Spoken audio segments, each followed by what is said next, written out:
Hello बच्चों, हमारा question है three rods of copper, brass and steel are welded together to form a Y-shaped structure. Area of cross section of each rod is equal to 4 centimeter square.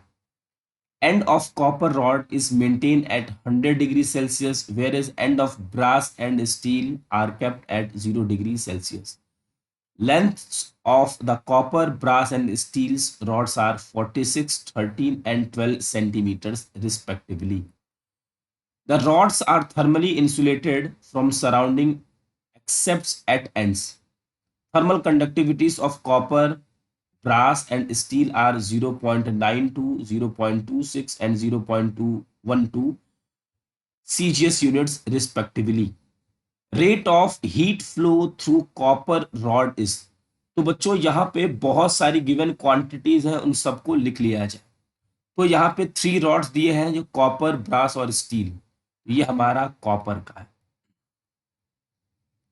और ये रहा brass और ये रहा steel.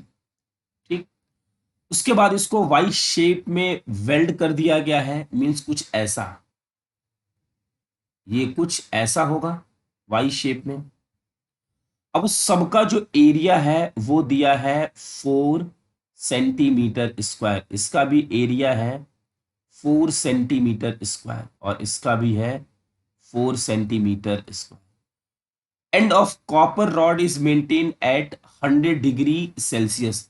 मान लेते हैं बच्चों ये वाली हमारी जो रॉड है वो है कॉपर की। तो कॉपर के एंड पे जो टेम्परेचर है वो है हमारा 100 डिग्री सेल्सियस। ठीक है, उसके बाद where is end of brass and steel are kept at 0 degree Celsius. तो हमने इसको मान लिया है ब्रास और इसको मान लिया है स्टील। तो ये रहा 0 डिग्री सेल्सियस और ये रहा 0 डिग्री सेल्सियस। बच्चों अगर ये 0 है, ये 100 है, तो डेफिनेटली टेम्परेचर ऐसे फ्लो हो रहा होगा हाइयर टू लोअर टेम्परेचर।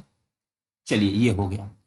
फिर where is end of brass end, इतना हो गया। Length of the copper, brass and steel rods are, length of copper, इसकी लेंथ दी हुई है हमें 46 सेंटीमीटर। लेंथ ऑफ ब्रास दिया है 13 सेंटीमीटर और लेंथ ऑफ स्टील दिया है 12 centimetre. The rods are thermally insulated और यहाँ पे थर्मल कंडक्टिविटी सबकी दी हुई है। कॉपर की दी हुई है 0.92, ब्रास की दी हुई है 0.26 और स्टील की दी हुई है 0.12। हमसे पूछा गया rate of heat flow through the copper rod. इस रॉड से rate of flow of heat, rate of flow of heat मतलब बच्चों D Q by D T. और ये D Q by D T किसके लिए हमें बताना है, कॉपर का। चलिए इस क्वेश्चन को सॉल्व करने की कोशिश करते हैं। देखिए अब यहां से टेम्परेचर फ्लो के जाएगा और ये कुछ डिस्ट्रीब्यूट हो जाएगा। तो हम इसको लिख सकते हैं, इसको लिखा जा सकता है, इसका अगर हम बोले rate of flow of heat D Q by D T. बच्चों जब ये हीट यहां पहुंचेगी तो डिस्ट्रीब्यूट हो जाएगी, तो हम लिख सकते हैं D Q by D T for steel. और इसके लिए लिख सकते हैं D Q by D T for brass और ये है D Q by D T for copper. तो यहां से जो भी हीट गई होगी इन दोनों के सम के बराबर होगी। तो ये लिखा जा सकता है D Q by D T copper is equal to D Q by D T for brass plus D Q by D T for steel. ऐसा लिखा जा सकता है। अब D Q by D T का फॉर्मूला होता है K A delta T by L और एल क्या है, कॉपर। के है कॉपर, यहां लिखा जा सकता है K B A delta T upon L B plus K S A delta T upon L S. बच्चों यहां से एरिया सबका सेम है तो कैंसिल आउट हो जाएगा।